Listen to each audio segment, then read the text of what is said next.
Germany, an occupied state.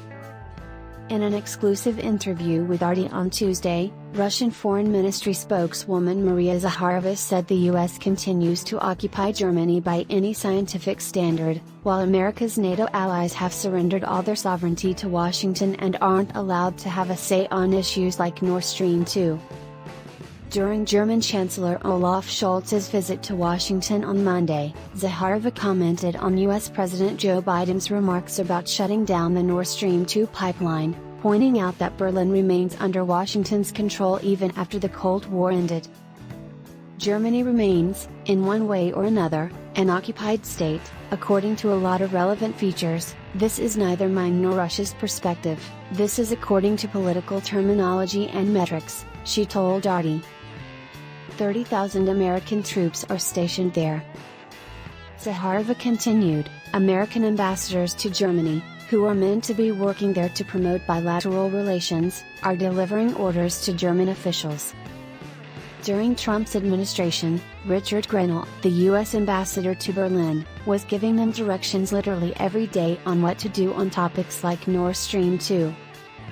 According to Zakharova, the U.S. treats Germany as if it were just a protectorate. She added that this doesn't just come in the form of financial threats, but is supported by 30,000 American boots on the ground. It's an issue for Germany to answer why Berlin allows itself to be treated this way, but the fact is that it's not a partnership of equals, Zakharova added. She explained that Washington's attempts to prevent Berlin from purchasing Russian natural gas through the Nord Stream 2 pipeline demonstrate a blatant disregard for German interests.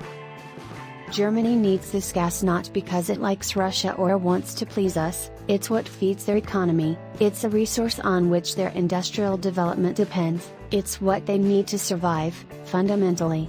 A critical issue. Instead, Washington is attempting to coerce Germany into purchasing U.S.-produced liquefied natural gas, LNG.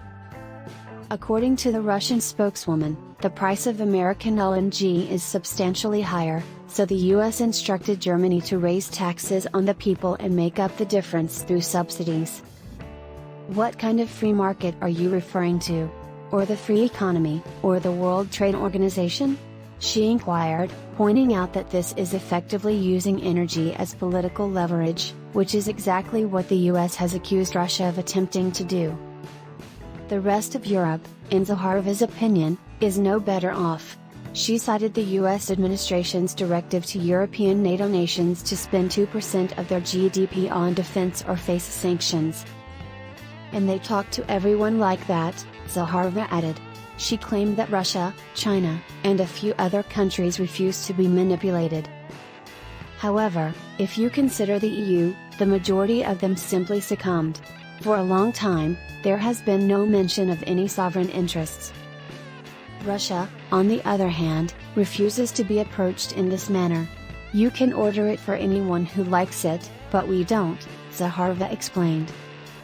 You will face consequences if you violate something that affects our interests and breaks international law. Thanks for watching. Please consider subscribing to the channel. Visit the original article by clicking on the link in the description.